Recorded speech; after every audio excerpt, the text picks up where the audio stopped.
6 hours after my husband walked away from me on a mountain trail and didn't come back, he filed a report saying I was the one who had died. I found that out 14 months later, standing in a grocery store parking lot, staring at a wedding announcement in the local paper with his face on it, under a different last name. Mark Riley was supposed to be dead. I knew that better than anyone, since I was the one who spent 3 days lost in those woods thinking I might actually become it. I didn't scream in that parking lot. I didn't cry either. I just stood there with a bag of groceries cutting into my hand, reading his new name over and over, and I thought, you have no idea what you just handed me. Welcome to Revenge Stories Narrated, where family betrayal meets inevitable justice, and karma always collects its debt. My name is Rachel Riley, though I go by my maiden name now, Rachel Dawson. I'm 36. Mark and I had been married for 7 years.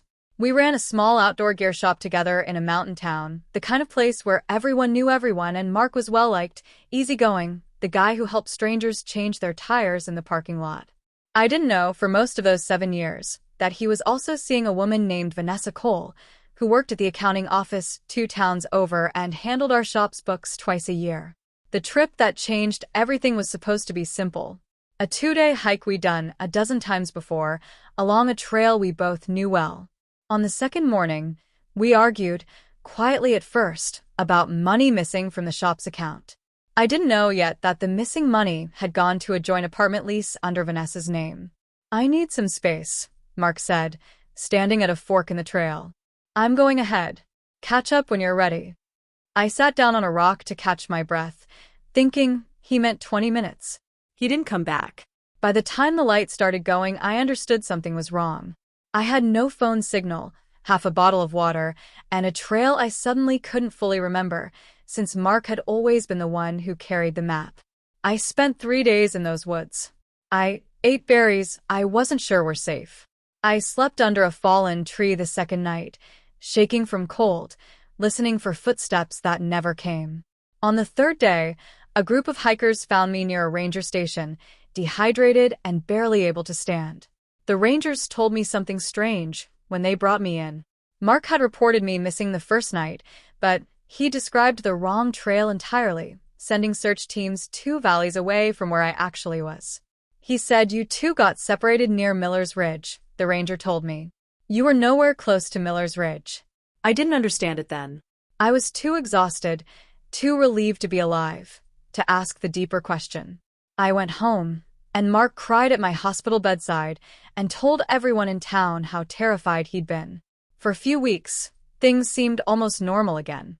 Almost. I noticed small things I hadn't let myself notice before. He started taking calls outside, on the porch, even in the rain. He came home smelling like a perfume that wasn't mine. When I asked him about a missing $4,000 from our joint account, he said, "I moved it into something safer. I'll show you the paperwork later." He never showed me anything. Later became his favorite word that month. Later he'd explain the calls. Later he'd explain the money. Later he'd sit down and actually talk to me about what happened on that trail, since he still hadn't given me a real answer for why he'd walked in the wrong direction to report me missing. 3 weeks after the hike, he was gone.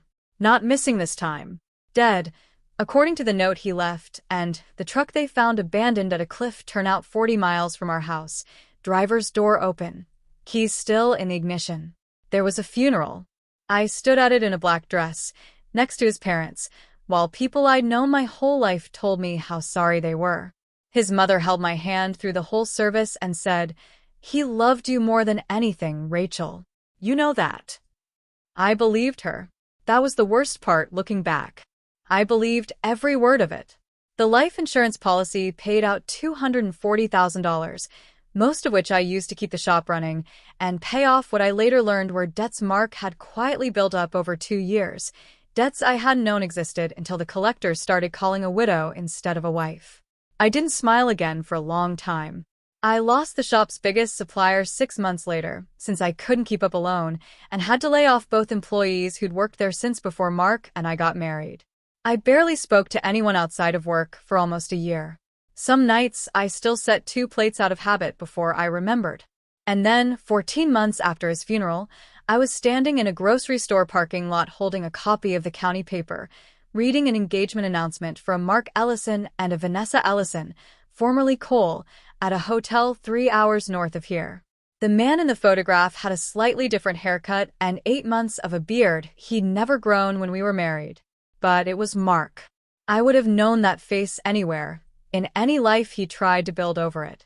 If you've ever had the ground fall out from under you twice in the same life, tell me down in the comments, because I want to know I wasn't the only one standing in a parking lot holding proof that everything I grieved had been a lie.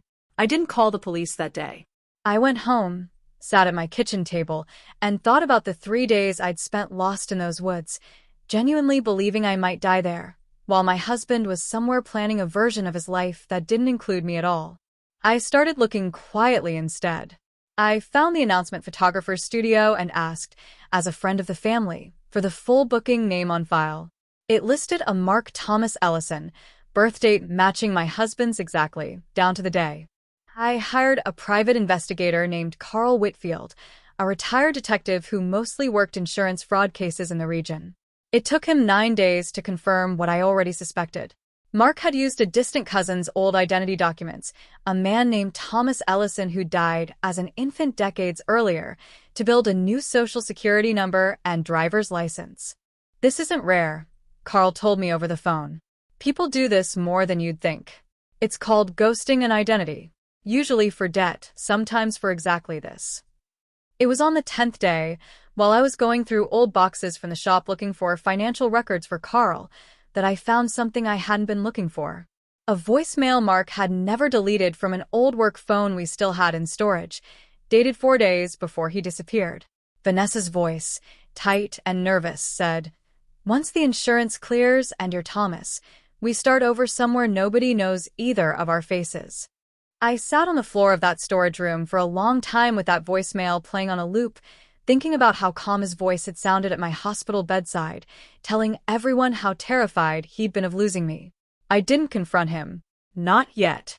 I let Carl finish building the file first, quietly, methodically, while I kept running the shop and let everyone believe I was simply a widow slowly getting back on her feet. 6 weeks later, Carl had everything. Bank statements showing the insurance payout moved through 3 accounts before landing in one under the name Thomas Ellison. Utility bills at the new address matching Mark's real signature, since apparently 7 years of habit is hard to fully fake. Wedding vendor contracts signed the same month the county still listed him as deceased. There's one more thing. Carl told me on our last call before I filed anything. The venue has your husband's real fingerprint on the deposit form. He used a thumbprint scanner instead of a signature. People forget those don't lie the way paperwork does.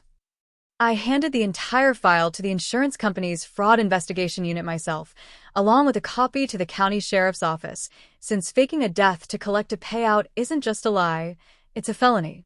Mark and Vanessa were arrested 3 days before their wedding was supposed to happen, at the hotel where the reception had already been paid for in full. Insurance fraud, identity theft, and filing a false police report during my search, since it turned out he deliberately misdirected the Rangers to buy himself extra hours alone that first night, hours I now believe he spent deciding whether to come back for me at all.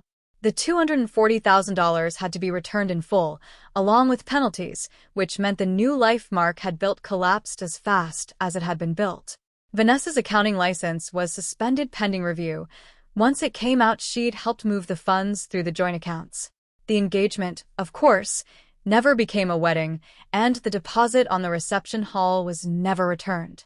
The same identity Mark had used to disappear from his old life became the exact thing that put his new one on trial. He'd tried to become someone the truth couldn't reach.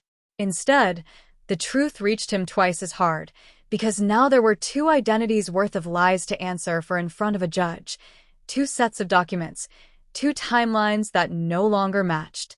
I didn't go to the sentencing. I didn't need to see his face to know I'd already gotten what mattered most, which wasn't punishment exactly. It was simply being believed. The shop is doing better now. I rehired one of the employees I'd laid off, a young man named Diego who'd stayed loyal to me even during the hardest year, and I finally repainted the sign out front that Mark always said he'd get to eventually. Business is close to what it used to be, maybe a little better, since regulars started coming back once the whole town heard the truth. I go hiking again too on the same trail, though I never go alone anymore, and I always carry my own map, folded in my jacket pocket, exactly where it should have been the first time. 14 months after my husband faked his death and left me to grieve a lie, I stood in a parking lot holding proof he was alive. It took less than 3 months after that for the truth to leave him with nothing at all. Not the money, not the new name, and not the woman he tried to disappear for. If you've ever had to quietly gather the truth instead of shouting it, you already know it works better that way. Subscribe if you want more stories like this one, and tell me down below what you would have done standing in that parking lot.